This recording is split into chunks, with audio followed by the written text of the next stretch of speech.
Hello everyone, this is Miss Marisa from MING CREATIVE ART ACADEMY, and today I'm here to show you how to do underpainting and a little bit of layering too. Let's go ahead and get started. So the first thing I'd love to introduce you to is my palette, and this is a palette that I have been using for many years. It's a glass palette, so excellent for mixing. I highly recommend any kind of palette like this. And as you'll notice, as with a lot of the videos that I have, I like using two different kinds of each primary color. I like having a warm yellow and a cool yellow, warm red, cool red, and blue the same thing. And then on this side, I have our secondary colors. So just to familiarize you a little bit with what we're using. And then over here, I have the company that we're working with, Gamblin 1980. And you'll hear me talk about this in other videos, but I love this company. Excellent for students who are learning to paint with oils, anyone who's interested in this medium. So I'll go ahead and show you now a photograph of the picture we'll be working with today. And this is what we'll be doing our underpainting from. Now you may not be able to see this too well on your screen, but we do have a copy for you attached to this video. So take a look at that on your screen. And in terms of finding a good color for our underpainting, we always like to look at the photo and see what color pops up the most. And in this underpainting, or rather in this particular photo, I'm seeing that the color red and a little bit of purple is popping up the most. So I'm going to go ahead and take some of my warm red, otherwise known as cadmium red, and a little bit of my purple here. All right, I think I have reached a color that I really enjoy, and I would definitely recommend mixing just a little bit more than this. But since this tutorial is not going to be too long, we'll mix a medium amount, and we will put it to the side just like that. So the next step in this process is to take a brush.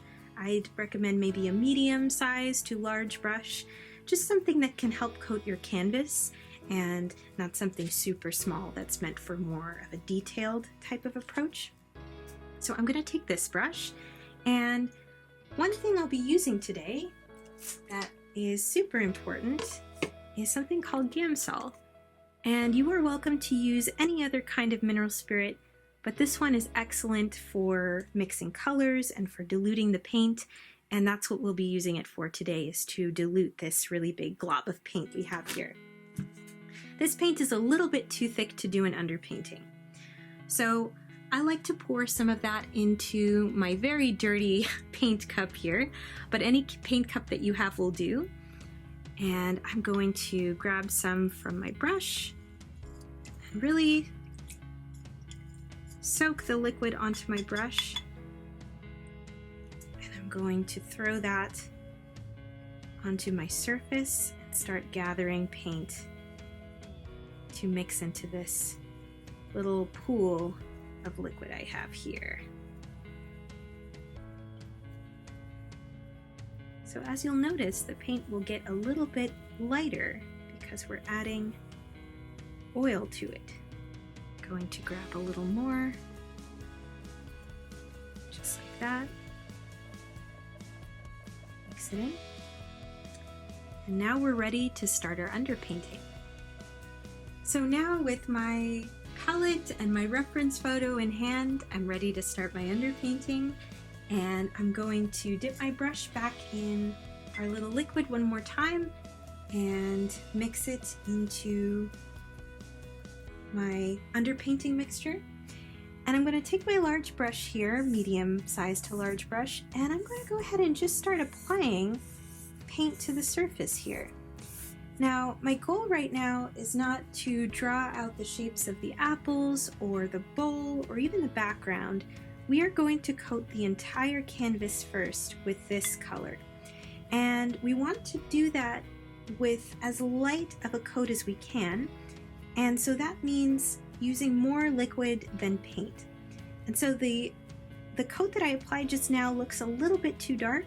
So I just grabbed some liquid here, and it's okay that it's dripping down. I'm gonna go ahead and mix that in and just try and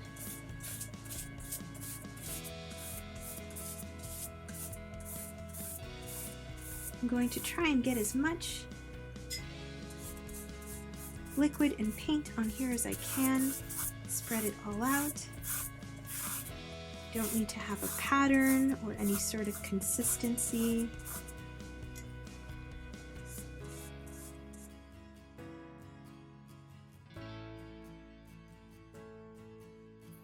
Now for the next step, I'm going to grab some more paint onto my brush, and this time I'm not going to add more liquid to the paint. I'm just going to use what we already have. It's okay if it's a little bit thicker, because we are now going into our application of the paint with the intention of painting in the shapes of our apples.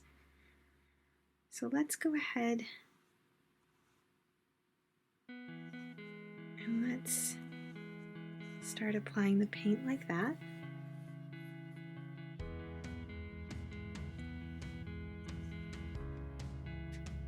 And you'll notice that a lot of what I'm painting right now doesn't really look like the photo that I'm working from, at least yet.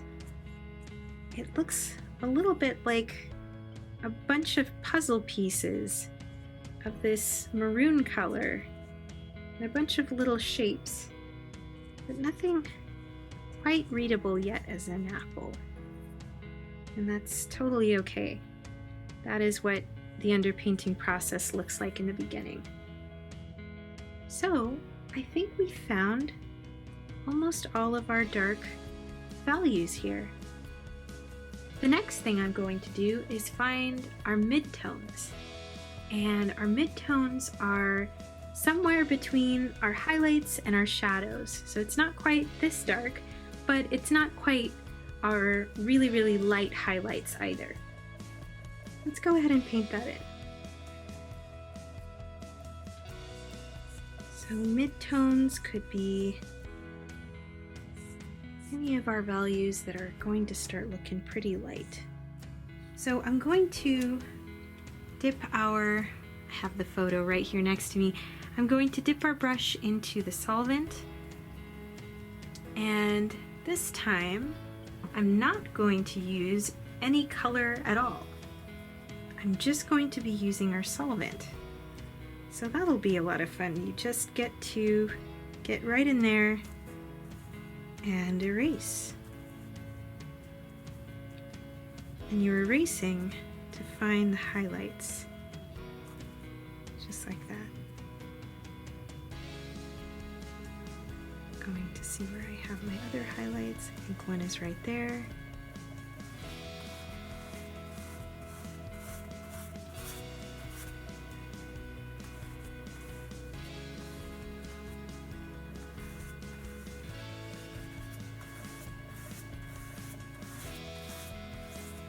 And as you brush back all of these painted areas, you're going to start to see the shape of the apples a little bit better, like on this side.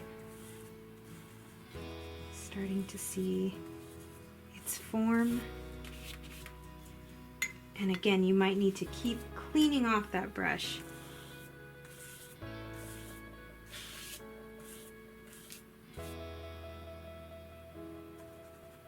Like that.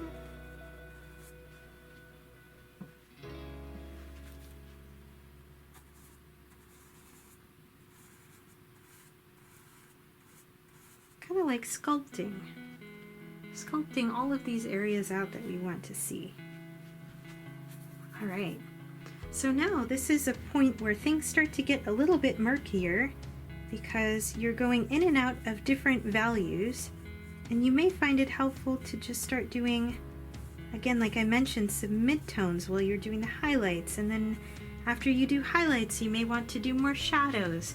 So it kind of becomes a very free-form exercise at this point.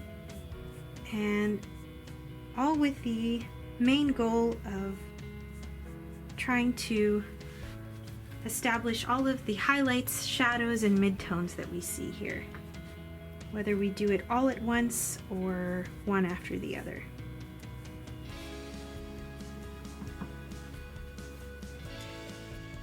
All right.